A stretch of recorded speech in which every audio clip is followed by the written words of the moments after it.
We know how good God is. And we know that God's not a man that he should lie. And everything he says is the absolute utmost truth.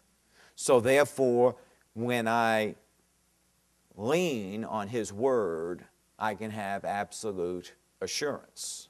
Isn't that right? So when I have faith, I have that absolute assurance. Well, faith is assurance of things hoped for, and it is the evidence of things not seen. Now, what is evidence? Have any of you ever been in court? Not in court, but in a jury? Okay, maybe you were in court and they had a lot of evidence against you. I don't know. But, you know, you're in a court setting, whether you're in a jury or seen court on TV or whatever, they're always looking for evidence. And they'll say things like, the evidence is mounting. Okay, well, what is this evidence? This is evidence of something that's happened in the past. It's already taken place, and now we're in this courtroom deciding, based on the evidence that we have from the past, we have to make a decision now that's going to affect somebody's future. Is that right? So when I'm going to sit in a courtroom and I have to look at the evidence and come up with a verdict, I have to look back at everything that has already happened. Otherwise, I cannot have a good conviction if I don't have good evidence. Well, faith with God is not blind faith. You know, a lot of people say, well, you know, when it comes to God, you got to have blind faith. Well, that's because you don't know nothing about God. Faith is the most factual thing there is in all creation. There is nothing more factual than faith. I'm sorry, yeah, there's nothing more factual than faith. Faith is based on a set of facts. Why is it that you believe that healing belongs to you? Because Jesus already bore away my sicknesses, my diseases, my anxieties, my calamities, my pain. So he's already done that. The chastening of my well-being was on him. By his stripes, I am healed. So that's already done. It's factual. Okay? So that's already done. So therefore, I have evidence now of the past for a conviction in the present that will determine a future outcome. Is that right? Another translation says faith is the title deed. All right, the title deed. So when you buy something, you order it. Let's say you order it and you get a piece of paper that says this is yours because you had to pay for it before it comes in. So you don't want to lose that piece of paper. That's your title deed. As far as you're concerned, you've already bought. You know, you get something online. You buy something online, you give them your credit card, you print out that receipt. You keep that receipt. It's got the order number. It's got all the information. You keep that receipt because as far as you're concerned, you've already ordered it. You're just waiting for it to come. But it's already done. I bought this now. But if anybody asked you to see it, you couldn't show it to them. But you had the title deed. Okay, here comes the thought. If faith is now, why don't I have it now?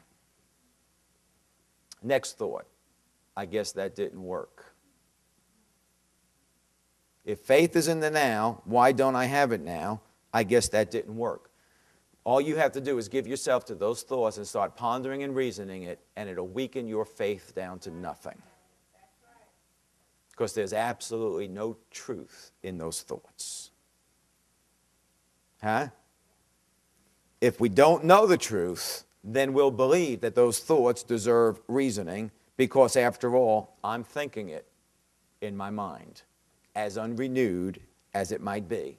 And as much as it might be set on the things below, it's in my mind, and I figure that if I ponder this enough, I can figure this out. In that deadhead mind, you think you're going to figure it out. The unrenewed mind, where there's no life, that's not set on the things of God, and it's producing death, and you think you're going to figure it out. Ain't happening, son. The mind set on the flesh is what? Death. And what is flesh? Anything contrary that reasons contrary to the Word. If we reason against the Word of God, instead of reasoning with the Word of God, we will become hearers of the Word and not doers of the Word, and the outcome will be we'll wind up deceiving our own self. The devil hasn't deceived us. We just took his thought, gave him access. We let him victimize our thinking. We took on his mindset, and we deceived our own self. And as they were passing by in the morning, they saw the fig tree withered from the roots up. And being reminded, Peter said to him, Rabbi, behold, the fig tree which you cursed has withered. And Jesus answered, saying to them, have faith in God, or have the God kind of faith, or the faith that is of God. Okay? So Jesus is walking along, he becomes hungry, and he sees a fig tree in leaf. Now, when a fig tree is in leaf, see, a lot of people wonder, well, why did he curse the fig tree if it was not the season for figs? Because when a fig tree is in leaf, the only time the fig tree is in leaf is either after the figs have grown or at the same time that the figs are grown.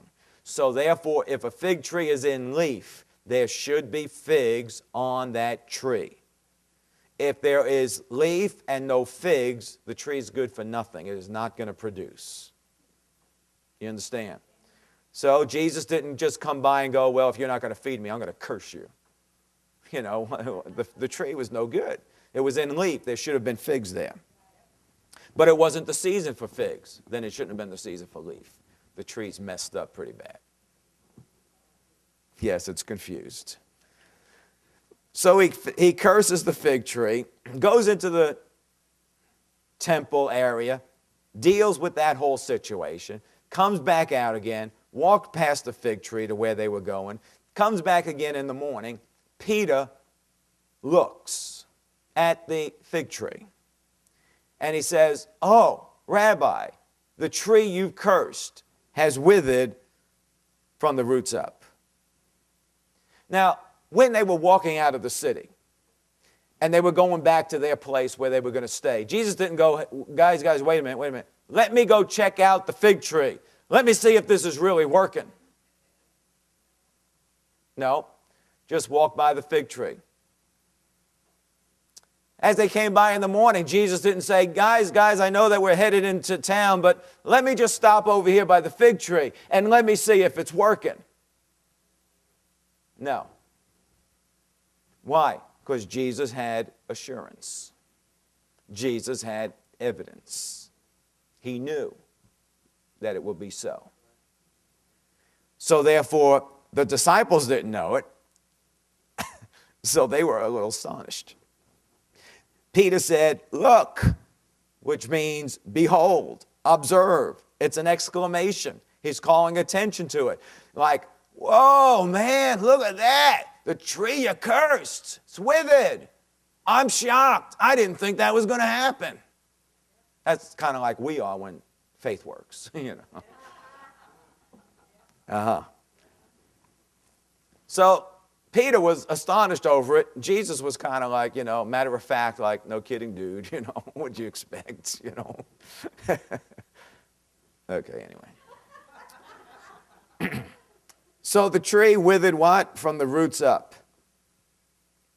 All right, so Jesus cursed the fig tree, and what happened now? When Jesus cursed the fig tree, what happened now? Yes, it did. You didn't see it, so you think nothing happened, and that's why you have such a problem with faith. See, you're caught. You're caught in your own mental process, and now you see how your thinking's wrong. See, when I said what happened now, you're thinking manifestation, and that's why things aren't working. No, when Jesus spoke to the fig tree, what happened now? The word he spoke went into the roots of life for it to wither. And then over time, manifestation came into the natural realm. So the now is in the unseen. It's in the spirit realm. The manifestation realm is the natural realm or the time realm, the realm of time. Why do we have such a problem with faith? Because we have such a problem with time.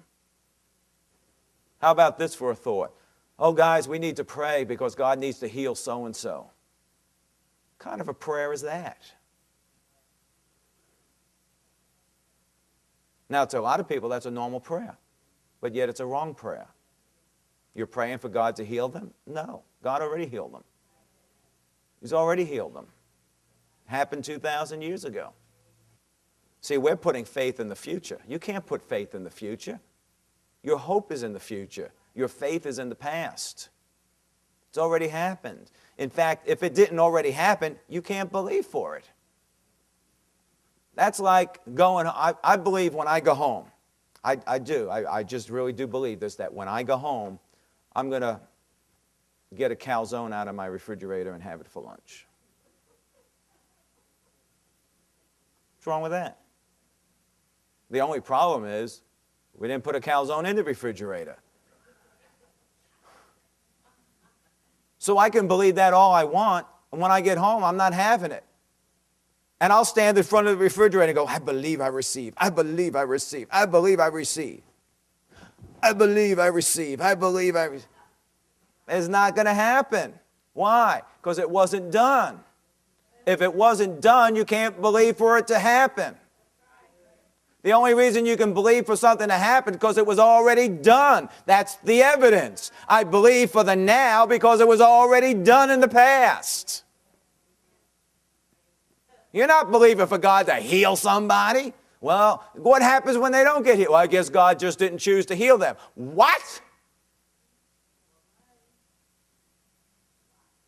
You're thinking like the devil now. Okay, maybe you don't like to hear that. But those are the kind of thoughts that he puts in our head. It's not right. It's wrong thinking. That's the wrong mindset. And you can't receive from God with that kind of a mindset.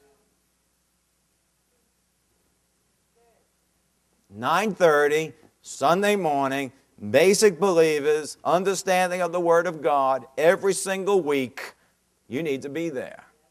If you've got the wrong mindset about these things, you need to be there.